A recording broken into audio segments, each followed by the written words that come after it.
Welcome back to the Cinnamon Effect. I'm Kimberly Hand, and today I'm here with Molly Coller. Hey there, and welcome to the Cinnamon Effect podcast. I'm your host, Kimberly Hand, and I'm thrilled to have you with me on this vibrant journey of discovery and growth. This podcast is your go-to space for embracing intention, where you'll find clarity on your unique path, deepen those meaningful connections, and unleash your creativity like never before. We'll explore how to build unshakable confidence and celebrate the beauty of gratitude, all while savoring the calm that consistency brings to our lives. Thank you for being with me. Let's sprinkle a little cinnamon into your day and make life sweeter, healthier, and more fulfilling. Molly is a public speaker, entrepreneur, sales and confidence coach, and creator who helps people turn self-belief into tangible results. With over a decade of experience in enterprise sales and relationship management for Fortune 500 companies, she built her career mastering how to pitch, communicate value, and close with confidence. Today, she's the founder and CEO of Molly Louise Creative, a boutique New York City-based agency that combines storytelling, strategy, and empowerment to help brands and entrepreneurs grow.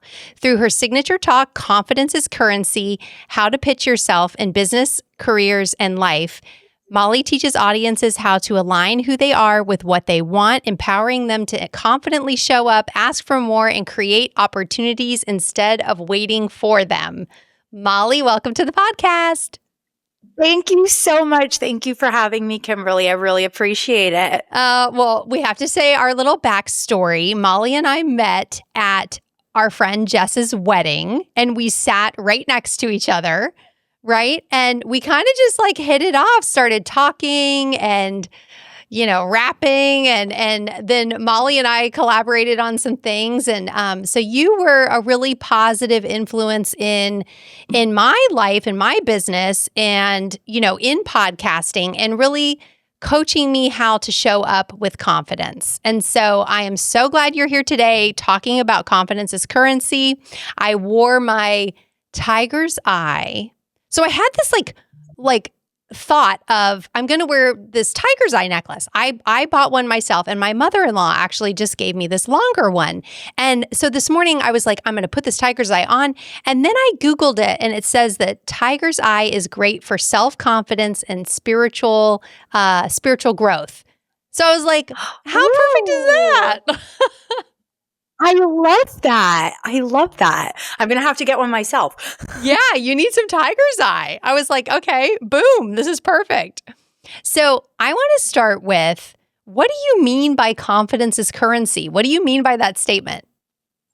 Yeah, and that's a great question, Kimberly. I just want to say you were an integral part of my business growth. I mean, you were one of my first clients, and working with you, like I got to kind of hone in on my skills, and that was just so cool. So I'm so happy to be here. It's a great question. I mean, what is confidence is currency, right? And the way that I think about this, having been in sales, I had to figure out how to make myself confident enough to walk into a room with sometimes 10 to 15 men and ask for $1 million. And just to go back a little bit, I was really bullied severely in elementary school, middle school, and even a little bit into high school. And I really worked on myself to make myself confident enough.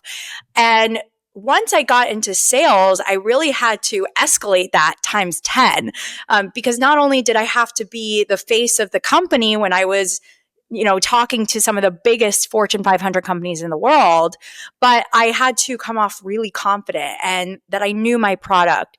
And so what I realized is the more confidence that you have and the more clarity on the product that you have, the more persistence that you have and consistency about how much you know your product, how much you love yourself, that's what's going to make you money. The money and success, right, will come, but what's going to get you there and open the doors is your confidence. And so that's the wealth that never goes out of style. That's absolutely right. Now, I feel like when you talk about sales, because I was in sales too, and it really does hone the confidence muscle because you're putting yourself out there day after day after day. You're getting rejected. You are, pounding the pavement, making phone calls, getting turned down, getting resistance when you're selling something. And what a great, I feel like I learned so much about myself during that process. I also realized I don't love sales. I was like, this is just because it kind of takes a toll on you, I think. And I don't know if you feel the same way, but I do think at some point everyone should work in sales selling something. Yeah. And it is, sales is, a lot of people think of sales as like pounding the pavement, rejection, and a lot of that is, right? But at the end of the day, that's life. How many times have you gone on a date and you have to sell yourself, right? You're pitching yourself, or you're asking for a raise and you have to pitch yourself. You have to ask for what you want. And all of that is a sales mindset. And if you can reframe your mindset to be, I'm doing myself and others a disservice by not asking for what I want, by not advocating for myself, then you can sell anything you want. You could sell ice to an Eskimo, right? And so the more that you do that, and the more that you talk to people about that, and the more that you advocate for yourself and figure out the sales mindset of, and implementing that into your daily life, then the better you're going to be at everything. And the less rejection is going to feel like no, and, this terrible, awful thing. And it's going to feel more like a redirection because you love yourself so much and you feel so confident in yourself that no one can tell you otherwise. And so at the end of the day, everything that you do is sales. Even me calling you to ask you, can I come on this podcast, right? That was me pitching. And here's why, Kimberly, right? And that's sales. So everything you do is sales, whether you like it or not, you're in it. Yeah, that's true. And do you think that everyone should have it may sound funny, but I was thinking about this as I was getting ready. They say everyone should have the 30-second elevator pitch.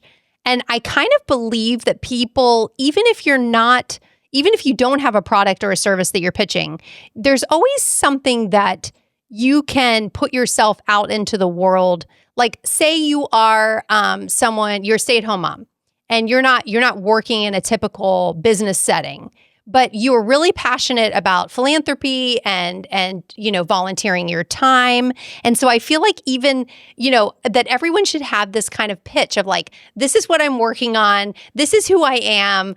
To be able to summarize, who you are, what you want, what your motivation is or your intention is in life. What do you think about that? Yeah, I think, some of the biggest things, right? And, no one wakes up with confidence, right? That's not the amazing thing about confidence is it's not a personality trait. It's something that can be learned, practiced, honed. And part of that is also clarity on, do you know your product enough? Maybe that product is you, and it should be you, right? Because if you know yourself and you know enough about yourself, what makes you tick, what your strengths, your weaknesses are, then if you happen to be selling a podcast, right? Or you're asking for a brand partnership, or you're asking for money for your business, that's going to travel into, okay, I don't just know myself, but I know my product too. And the more clarity and knowledge that you have on your product and creating that elevator pitch that's clear and concise, that is so important. And having that confidence and clarity and a clear, concise elevator pitch for whatever that is, right? That's going to go a long way because people are going to be able to listen to that, pick that up and be like, oh yeah, I want to talk to her. I want to buy from her. And people buy from people that they like and they trust. It's not always who has the best product or who looks the best or who's the most successful, right? It's like, do I like you? Do I want to work with you? And that goes a long way for sure. Now, how do you find that you boil down that clarity? How do you get clear on what it is you are selling, or if it is yourself? How do you kind of hone that message into something very concise? Because I think a lot of people get lost in the details or they overthink it, and so how do you suggest doing that?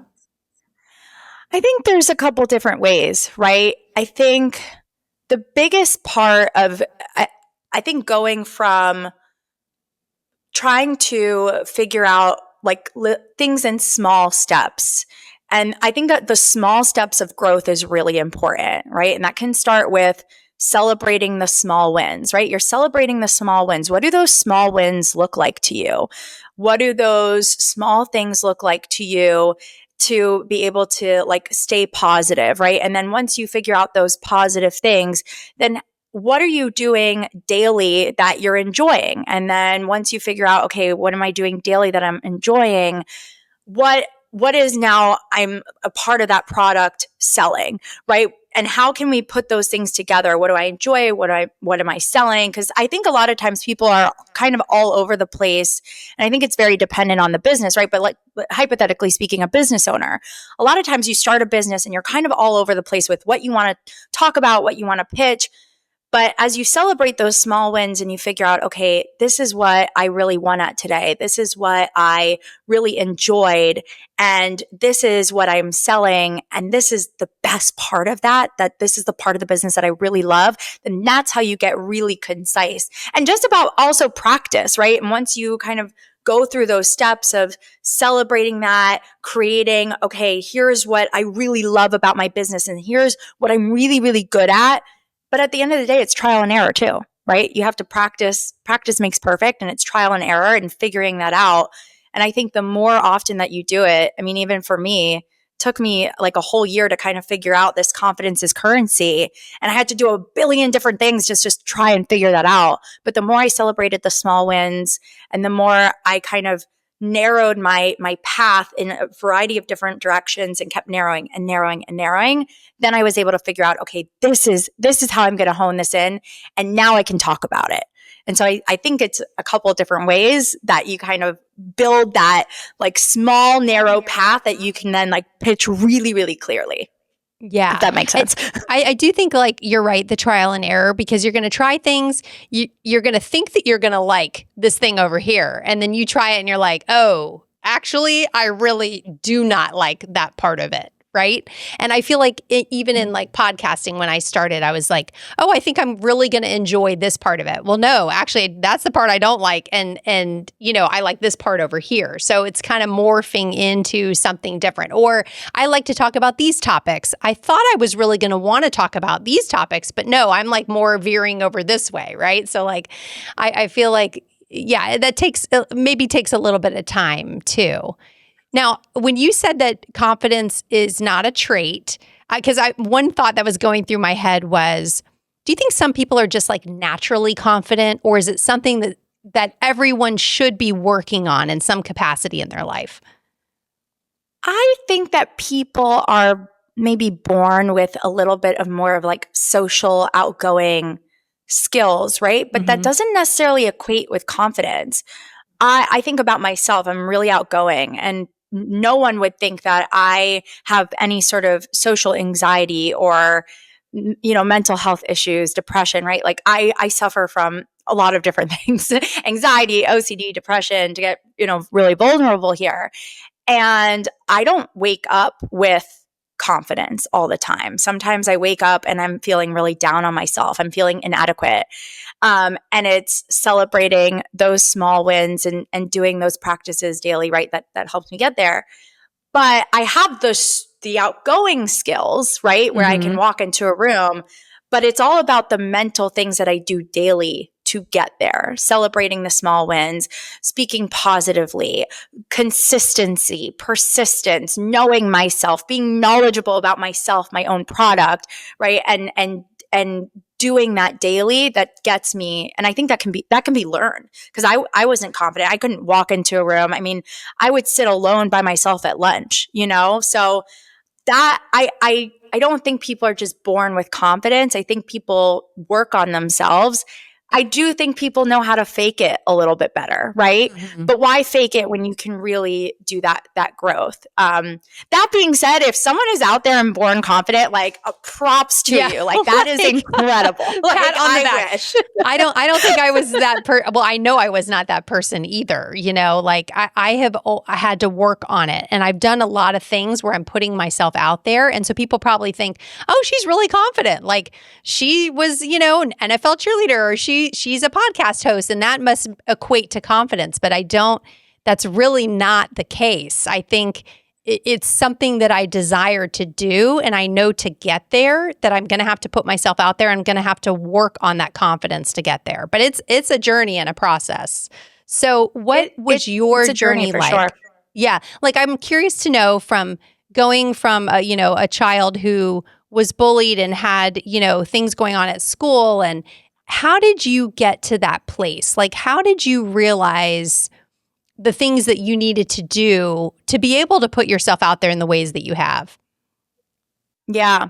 Well, I think some of it goes to therapy, of course, right? Mm-hmm. Like, it's always good to talk to somebody, but yeah, in reality, I was always a performer. I was always a performer. I was a dancer like you, and I loved being on stage and I loved performing. But I was really severely bullied for my looks, for not being smart. I was bullied by men, women. I was told every day I wasn't good enough, wasn't pretty enough. And when you're a child growing up with that is constant in your head, right? And you that's learned behavior.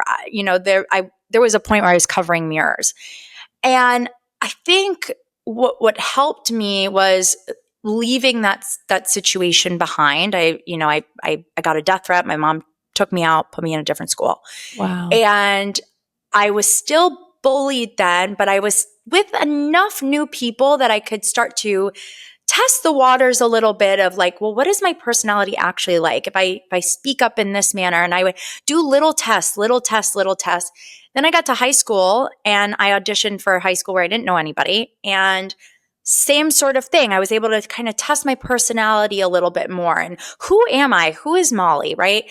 And then I got to college and didn't know anybody there. And I constantly put myself in situations, actually, now that I think about it, where I didn't know anybody, because it gave me the opportunity to really come into my own. And even when I graduated college, I moved to Boston. I knew one person in Boston. So I was constantly taking myself to dinner, sitting alone at a bar, going to a volunteer event by myself. I went on a Euro trip by myself. I just randomly went with a group of people, and I constantly put myself in situations where I didn't know anybody. And sometimes those situations would be really tough, but I was constantly testing myself. And I think along the way, I really found out who I was. But there was still always a part of me that was like, you're not good enough. You're not good enough. You're not good enough. You're never going to be on camera. You're never going to be on a podcast. You're never going to be the public speaker and the performer that you want to be, because I was constantly told that I wasn't good enough. And so I was constantly looking for validation that it was okay. And I ended up falling into sales at some point. I mean, I feel like I've lived 9 lives. I've had so many different jobs. All my Same friends, here. make fun of me. Like a million different jobs. And I sort of fell into sales.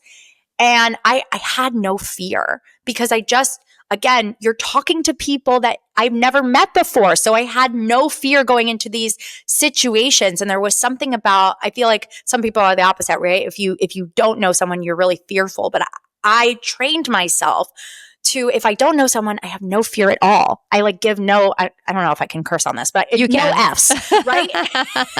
And, I just really had no fear doing that. And so in sales, I was able to practice that a lot. I would walk into a room and be like, hi, I'm Molly. And I kept kind of going with that. And eventually I was able to be, the face of these large enterprise sales. And a lot of it is relationship building. There is a little bit of a performance behind that, right? You're really selling yourself. You're learning, you're speaking. And I went through a pretty rough period in the workplace where there was a lot of transition in the company, and there were men that came in, and I had kind of built this enterprise strategy from scratch, and, was pitching this. And I mean, I was living the good life. And then, these men came in and kind of dismantled the whole thing and wanted to discount everything and just sell a very different way. I always sell on value. And long story short, the company, because of that, they were discounting, went through a layoff. And I'm sure there were other things that happened, but that's my theory. Yeah. And that was devastating, because the career and not knowing people, and being able to ask for all this money, right? Like I got validation from that, the sale. But there was always a part of me that wasn't like living my dream or my truth of like this creative public speaking, being on camera. And after the layoff, I was like, you know what? I'm just going to do it. I'm just going to do it. I'm just going to go on camera and like see. And I started to really like it. And I really enjoyed it. But I was like, you know what? I'm still not good enough for this. I still had it in my head. I'm not good enough. I'm not good enough.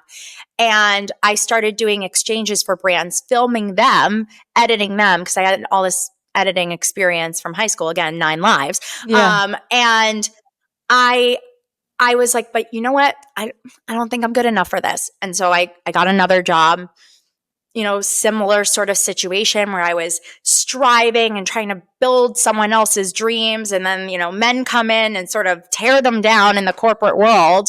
I mean, I love men. I have, a wonderful boyfriend, but in this case scenario, I will, this guy that we love, Will, this guy came in and, told me I wasn't smart enough or good enough. And again, dismantled the team and, did a huge layoff. And, I sat with it and I was like, do I really want to do that again? Like, I know I'm better than this. And I think all those experiences, while it felt like rejection, ended up being redirection. And that's kind of when I was like, I'm going to stick it to the man. And I stuck it to the man hard, Kimberly. Like I stuck it to the man. I was like, I'm just going to complete career change, do my own thing. And I started my own business of like filming behind the scenes and editing and influencer marketing and bookings for podcasts, right? For you. And, I was doing Shop My and LTK, and I was doing user generated content and filming myself and like trying to make money everywhere. And through all of that, I've really honed in on what the business is and what I really want to do, and out kind of birthed this confidence is currency, how to pitch yourself in business, careers, and life. And all of those experience and all of those terrible things that happened and all of those redirections, I like to call them redirections instead of rejections. And that made me the confident person I am today. And that's not to say I wake up every morning confident. Sometimes a win for me is getting out of bed, but it's celebrating that win and being really confident. Okay, yeah, I got out of bed. Like, F yeah, Yeah. And that's a very long story as to where I got. Now, what was that moment like when you were saying to yourself, okay, I think I'm going to put myself in front of the camera? Like, because that is a big moment. I know in my own journey, it has been big. I toyed with different things and I thought, oh, can I do this? Can I do that? And then when you take that big leap of, okay, here I am, in my case, I'm starting my own show. I'm going to be showing up on camera and my voice every single week. And what does that look like? It's a very, very scary moment. Like, at least for me, it was. And I feel like when I see other women, especially, that I'm like, oh, I see that woman taking the leap over there. I see her dipping her toe and she's putting herself out there. And I know what that feels like. And so what was that moment like for you? Yeah, that was probably my hardest thing, stepping in front of a camera. I'm extremely hard on myself. I really, I told you, right? Like I used to cover mirrors. I'm really hard on myself. And being in front of a camera, and not just being in front of a camera, but then you have to edit it. So you're staring at yourself constantly and editing it. And I was like, I saw all these other women, and actually it was really through TikTok, because I think Instagram is tough. Instagram is still a little bit of this, like, think of it like your work email. It's like very aesthetically pleasing. It's concise. It's clear. TikTok is like FaceTiming your bestie. And when I saw all these women doing this who are like, honestly, laying in bed like this, right? And I'm like, okay, like these women can do it. Not everybody is dolled up. And I kind of just was like, you know what? I'm going to forget the haters. I'm going to kill the noise, and I'm just going to do it. And I'm not going to overthink it. I'm just going to do it. I'm going to edit it really quickly, and I'm going to post it and see what happens. And even at minimum on TikTok or even on Instagram, right? You get 200 views, let's say. That's the minimum. 200 views, right? And like, yeah, that's low compared to millions, right? That these viral TikTokers and Instagrammers are getting. But 200 people, that's more people that have sat in a room with me in one day or have listened to me speak. 20 likes? That's more people who have raised their hand in a room with me, right? To ask me a question. 15 comments, 5 comments. That's more people engaging with me sometimes in a day when I'm working remote, right? And so again, celebrating those small wins. And yeah, sometimes it's hard. I haven't gone viral yet, but virality and success, right? Those don't have to equate to each other. Just like money doesn't have to equate to your success. I personally think I'm more successful as a creator than a lot of creators with thousands and thousands of followers. I've just happened to monetize a lot more, right? Does that make me less successful though because I haven't gone viral yet and they have? It's whatever you value at. But I think that those are, different practices that can really help. And that I was, I realized, okay, you just got to go for it. And you just got to, don't overthink it. And I think the overthinking really is what breaks you down.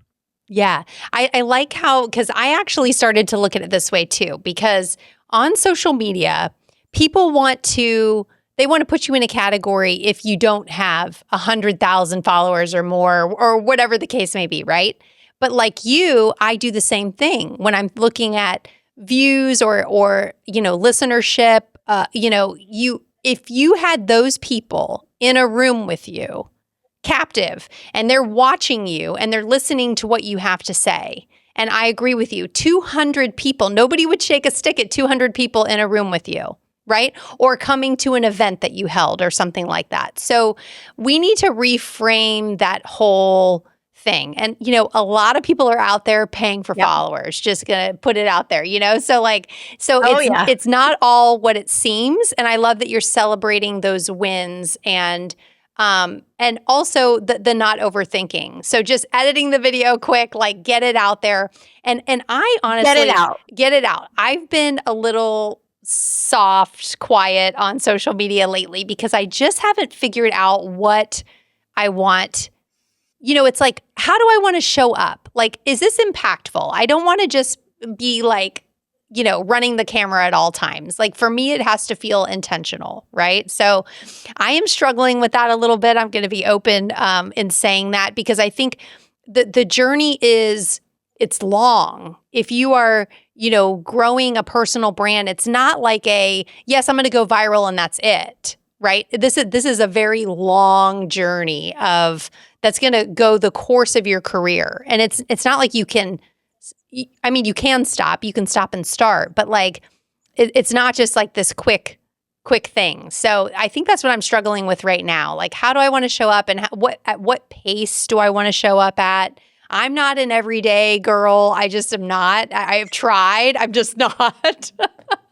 So I'm trying to like work through that as someone who has put themselves out there. I know that I have to be out there and be like relevant, right? So yeah. I think there's 2 parts to this. The first part is not just reframing your mindset around the views and overthinking that. It's also reminding yourself, and I'm a broken record when I say this, but this is really how I believe everything and how I've been able to get everything in life that I want, or or at least open doors for things that I want. I'm doing myself a disservice by not asking for what I want. Mm-hmm. So for you, every time you step on camera, every time I step on camera, I'm doing myself and others a disservice by not speaking to them. Even on days where I feel like I don't look good, I don't look pretty, right? If I have something to say, by being silent, I am doing everyone a disservice. And that, even for, people listening, right, who aren't in the creator world, that applies to everything. You want to raise? you're afraid to ask, you're doing yourself a disservice because you're not telling your company that you want to raise. You're doing your company a disservice by not telling them, because then they don't know. They don't know how to incentivize you, and they're not always going to incentivize you. You want to go out with a guy and you're waiting for him, or a woman, or, whatever, and you want to go on a date with them. If you don't reframe your mindset to be like, I am doing myself and them a disservice by not asking for what I want, like, just go up and ask. I mean, worst case, right? You get a redirection. You redirect to someone else. And that just goes for everything, including stepping on camera. So Kimberly, even if you're feeling like, okay, I don't know if this is intentional or this is going to add value, you have something to say, put it out in the world, right? And it doesn't matter if it's consistent or not. When you feel good and you feel ready, like, just, get out there and do it. And I think the more you do it, it's just about trial and error. And the more you do it, right, the more you're going to see, okay, this went well, this didn't go well. And what are the redirections that are happening here? And how can I, complete this maybe better, or, transition it to work better in my favor this way? And I think that it's twofold of reframing your mindset so that you're not so worried, and that you're not thinking about, okay, how is this going to be intentional for everybody else? How is this going to be intentional for me? And I mean, I just even think about for myself, like, even falling in love. Like, I don't want to say I chased my boyfriend. I followed up with him though. I was like, you need to get to know me. Like, I am awesome. I am fabulous. Like, and I reframed my mindset to think like that. Like, I am freaking awesome. Like, you need to get to know me. And I followed up with him because there was something in my heart that was like, no, this guy, and you can't do that for everybody, right? Like, you want it to be at least somewhat intentional, of someone like you care about. Yeah. But reframing your mindset really helps with everything. And then once you are so confident in that, even when it comes to posting, for example, right? I get on all the time and post different things. And it's just, and instead of worrying so much about everybody else, it's like, well, what did I want to say today? Right? And it doesn't have to necessarily make sense. Your feed, people are just scrolling. They're not looking on your Instagram and seeing what matches what, right? And so I think it's two parts to that. I think in my explanation to you, I realized how much I was overthinking it just based on what you said. But I want you to talk a little bit about how you did kind of get what you want with your current boyfriend and how you went after that, because I think that is a fun story too. Yeah, it is. And I think that honestly, when I think about everything that I've been able to get, it's the same concept. It's the same reframing my mindset. And that's how I came up with this talk, because you can use this in a variety of different situations. I mean, with my boyfriend, for example, my boyfriend works in the media industry. So he's constantly getting called to do different things. And when I actually met him in college, we were friends. We, basically he took me to formal in college, and after college we separated. And then on Hinge, I saw him and I made the first move. Hey, fancy seeing you here. Uh-huh. And we met up like really briefly with a group of friends. And then I put it out there because I was like, there's something in the universe that I kind of need to say. And I was like, so when are you going to take me out on a date? And he was like a little taken aback, but Love this. And I wasn't sure that I wanted a relationship. I really just was like, oh, like, we were, in college we met, and I kind of just want to see how you are now. And I just kind of put myself out there because I was like, why not? Like, who cares? I stopped thinking about how everybody else was going to react and what I wanted to do. And he asked me out on a date, and then something in the media happened, so we couldn't have the date, but he would send me a date for the next week. And I was like, okay. But then sometimes I wouldn't hear from him, and I'd follow up, and the dates just kept canceling because, something happened, it works in the news. So we had obviously all of these different situations in the world happening. Yeah. And a lot of women, I think, would have been like, all right, this is like exhausting. He doesn't really want me. But I was like, he's giving me an inch. And I'm gonna take it for what it is. I'm only gonna take it for so long, but I'm gonna take it for what it is. I'm gonna follow up, and I'm gonna put myself out there. And I think in the dating world, I know in the dating world, I did that too. I stopped validating my texts with my friends. Should I text him this? Should I text him that? And I just went for it. If a guy would ghost me, so many of my friends would be like, "Oh no, like I'm gonna have my power and not say anything." And I'd be like, "No. I'm gonna tell him off because you did me wrong. You did me dirty, and you need to know." And whether or not he thought I was crazy for doing that, whatever, that's on him. Sometimes I would set a ghost emoji and I'd be like, wow, I guess I'm like seeing ghosts now, or like, oh, didn't know I had a sixth sense. And that gave me my power back. And he would have been to his friends like, oh, I'm crazy. Yeah. But I stopped caring because it felt so good to do that and to get the closure. So for me, it felt really good to be like, no, I want to go out with this guy. And after the date, like if we're not feeling it, we're not feeling it. But I followed up enough where it was like, all right, we're in the same city now. And he was at kind of like a party with a group of guys. And I was like, do you want girls at your table? Because we haven't been able to figure out this date. And we need to figure out if this is right or not. And he was like, actually, yes. And I went with a girlfriend and we had a great time. And it was sort of like flowed after that. And he's the love of my life. He's my best friend. And I really do believe if I didn't give him sort of a little push, if I didn't, and it wasn't that he wasn't he was still sending the dates, right? He was still sending the reservation and the restaurant and the time. So it wasn't like I was like chasing him to this point, but like he was so crazed. I wasn't necessarily a priority. And I was like, no, you're going to make me a priority. I'm going to show you why I should be a priority in your life. And I just reframed. I like, can I curse? Yeah, of course. I mind fucked myself into being like, I'm doing you a disservice by you not coming out with me. Like you need to meet me. You need to get to know me. And I think that was how I approached everything in life, even with my business. You need to talk to me so that I can coach you, or you need to talk to me so that I can style you, or you need to, because my business is still a million different things. Mm-hmm. You need to talk to me so I can get on your podcast and show you what I'm made of, right? That's right. And you are persistent. You are very persistent. Like I see that with you, and I love it. I mean, I think it's amazing. I think we should all have that persistence and go after the things that we want. What do we have to lose? It's like if you don't chase after it, you're never going to know. And there's also like this whole, well, you should attract it and not chase, right? That I feel like in the spiritual, like woo-woo world, people are like, oh, attract. But I think there's an element of speaking it, talking about it, going after it that comes along with that. Like you can't just like sit back and not do a thing.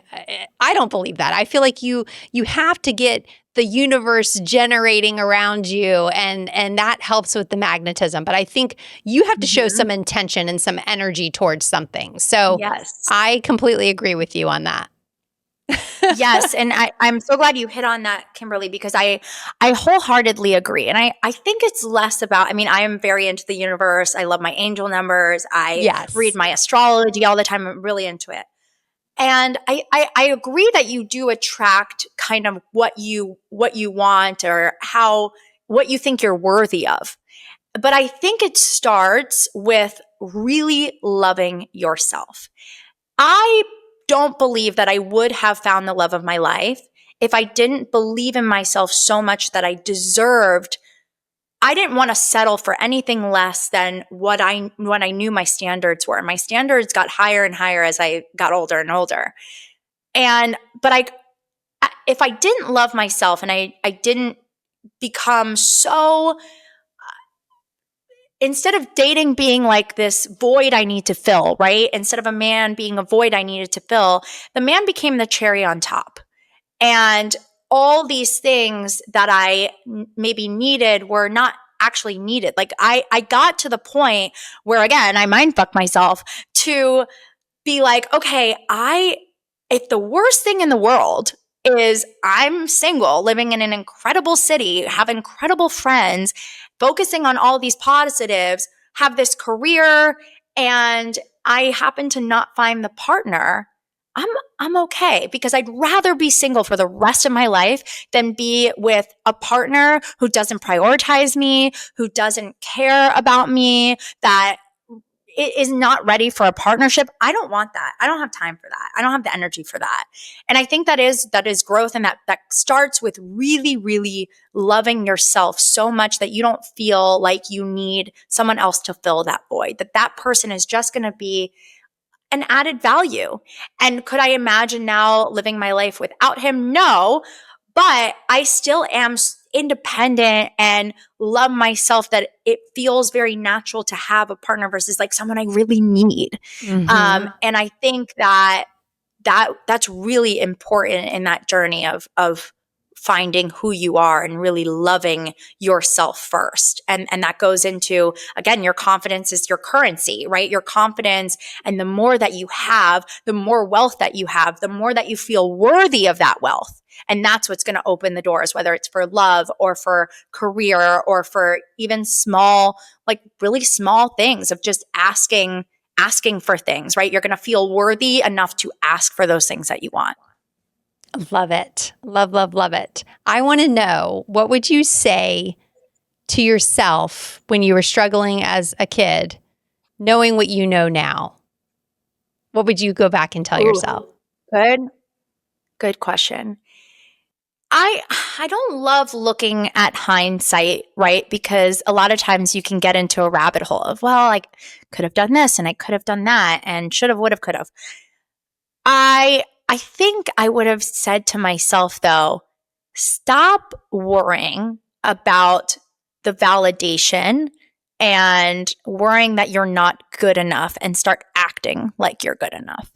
And if that means getting on camera and starting a YouTube video, I mean, I remember when I was little and I would like stand in the mirror with my Barbies, because I was watching like QVC with my grandmother, and I would like go through a whole skincare routine. I was meant to be on camera at the end of the day.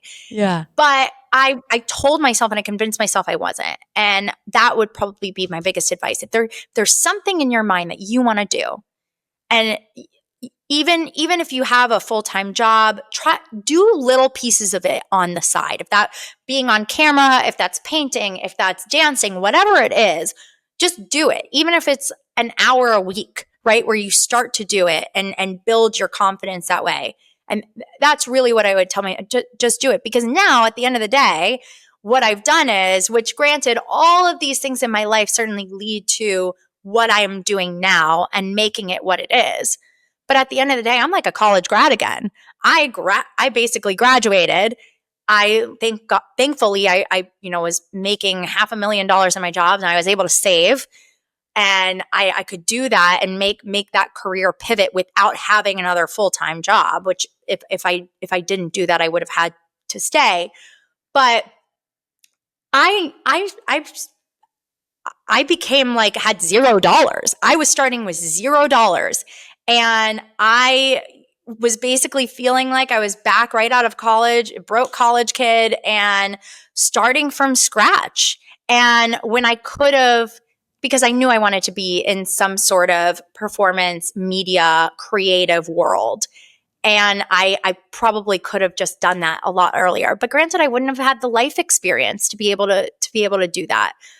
So a very long-winded answer to that. But that's really what I would say. Just stop waiting for someone to validate that you're worthy enough. You're worthy enough. Yeah, just go for it. Just do it. And just do it. Yeah, I love that. Now, what would you say to a mom of a young girl? Like, I feel like, to help instill that confidence in them. I think our women, our young girls, they need something. And I think a lot of them are falling into all the validation that social media gives, the likes and all that. And I see it, and it's scary to me. I think, thank God there was no social media back then. I had terrible skin. I would hate to see the photos that like resurfaced from that. But Yeah. what would you tell a mom that has like a teenage girl right now about confidence? It's interesting because on one hand, I agree. I would hate to have social media and be seeing that. On the other hand, though, like when I'm on TikTok, sometimes I see, especially at the times when I was bullied or not feeling good or having pimples, and when I see women talking about those things, it's like, oh, I'm not alone. So there is a part of me, and I think that's the point, is making them feel like they're not alone. And now that we do have social media, right? Show them a creator that looks like them. Show them somebody that can resonate with them, and teach them again. And you can pivot to this a little bit for a young woman, or a young girl, but training them, you're not doing them any favors by not walking up to them, by not asking your teacher to regrade your paper because you don't think it was good enough, right?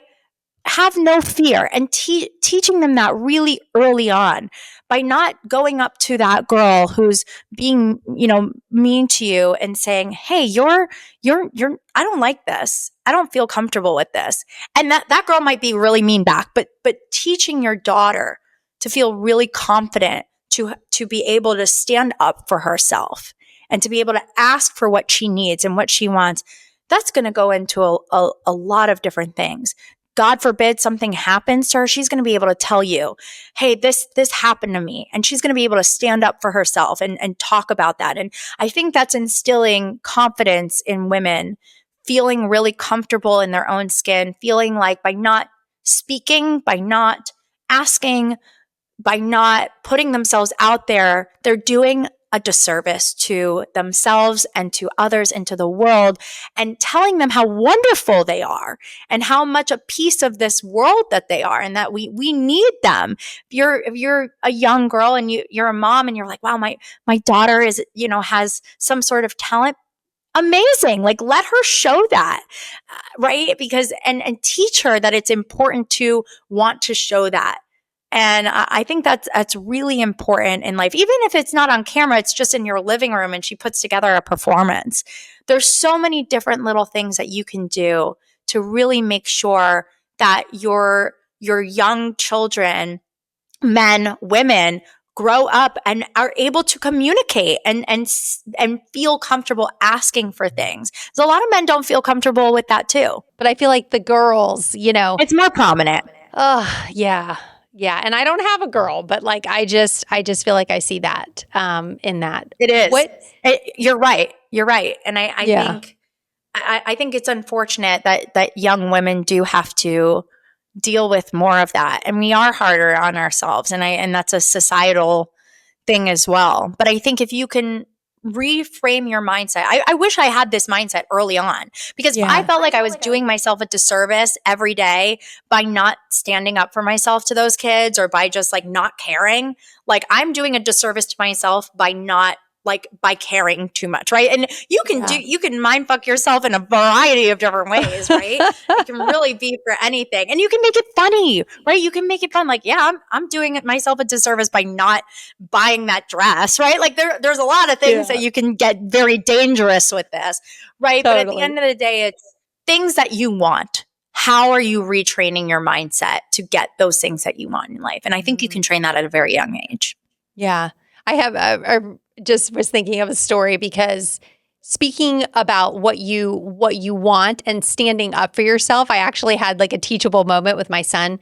We have this very difficult neighbor at where we live, and she has done different things, and I won't get into all of that, but she kind of came up to us. I was with my husband and my son and was very aggressively speaking to us. And I, who never would have done this probably 20 years ago, was like, you don't talk to me that way, and you don't come up to my family and talk to me that way. And I really stood up for myself, and we like walked away. We were actually on bikes, and we were like riding our bikes away. And I told my son, I said, you don't let anyone talk to you like that, and you have to stand up for yourself. And it was like in real, and his jaw just dropped. Like, what is mom doing? And I was like, yeah, that's how it's done right there. Like, we're not going to let this person do this to us. And we're not going to let her talk to us this way. And so he was like, okay, mom, like, all right, I got it. Wow. I mean, and Kimberly, like, I'm so proud of you for that. It takes a lot to do that. And that's, like you said, that's not something, if you look back a decade ago, 20 years ago, that you would have done. And it's learned behavior, which is why confidence I don't look at it as like something you're necessarily born with. It's a learned behavior that you can practice and you can hone. And I think that's amazing. And again, it works in so many different situations, right? You and I talked about this. You're at a restaurant and you get a plate of food and it comes out cold. And how many of us are so afraid to be like, can you take it back, right? And just because you stand up for yourself or just because you are asking for what you want or something different doesn't mean that you have to be rude about it, because those are two different things. You can, wave somebody over really nicely and say, hey, listen, so sorry to do this, but this is cold and I just want you guys to know, and I'm really hoping that we can do something about it, whether we got to leave and you can comp this or take it back, right?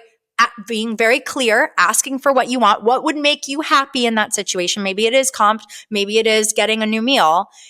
And being able to say that really nicely, not only are you respecting yourself and your needs, because if you walk out of there and you don't have something that you like, not only are you going to be unhappy, you're not going to be fulfilled, and and that restaurant isn't going to learn, right? And you're going to walk away and give that restaurant a bad review, and that's bad on them, right? If they don't know, they can't fix it. And it's, again, doing yourself and others a disservice by not asking for what you want, and to be a broken record. And that applies anywhere from a restaurant. How many of us have had a bad haircut and we're afraid to say something? It's so important to be able to reframe your mindset to the point where I need to ask for what I want. And it's not being a Karen. It's not being, a bitch about it. It's you're simply asking for your needs. And I don't think there's anything wrong with that. And I think society tells us confident women are, bitches and whatever. And it's not the same. It's not the same. And I think people need to just get that out of their heads. Asking for what you want and being kind about it and leading with kindness, but still asking for what you want is not the same and as being a bitch or a Karen. And poor Karen. Like there are so many lovely Karens. I there are. I know, and I feel terrible about that. Okay, Molly, one last question. What makes you feel the most confident? Oh, good question. What makes me feel the most confident? Truly, it's little wins. It's really, I've really learned to focus on the little wins. I think it used to be validation from work or validation from people. I always thought if I had a big job and I got a lot of money, I would feel better about myself or great about myself. I felt good, but I never got to that point. If I got in a relationship, I would feel amazing about my body and I would know that I'm beautiful. Still working on it, but I think what makes me feel most confident is the small wins. I got on camera and I got multiple likes and comments. I got out of bed in the morning and I got dressed and I put on makeup. I called my friend Kimberly and I asked to be on a podcast, which I've never done before. And she said yes. And you crushed it. Thank you. And it's small wins. And that's what makes me confident. And those are hard. Like, I was having a tough week, and I was feeling, I got some rejections and I was focusing on, okay, they're redirections. And I could have just sulked and not do anything. And instead I was like, nope, like this is the point in my life where I need to work harder and I need to work smarter and I need to have no fear and still ask. And what did I do? I DM'd 100 people yesterday asking for things, right? And that's what you just have to do. And that's what makes me feel most confident, is being able to celebrate those small wins and realize, okay, just because this road isn't the right one, or maybe this road is closed, how many other paths are there out there? There's always something, and it's creative problem solving. There's always problem solving and ways that you can pivot. And I think being able to do that and accomplish that, that's what makes me the most confident. I love it. I love it. Molly, this was such a great conversation. I want you to tell everyone how they can find you. Yes. So you can follow me. My handles on both TikTok and Instagram are It's Molly Louise, ITSMOLLY, Louise, LOUISE.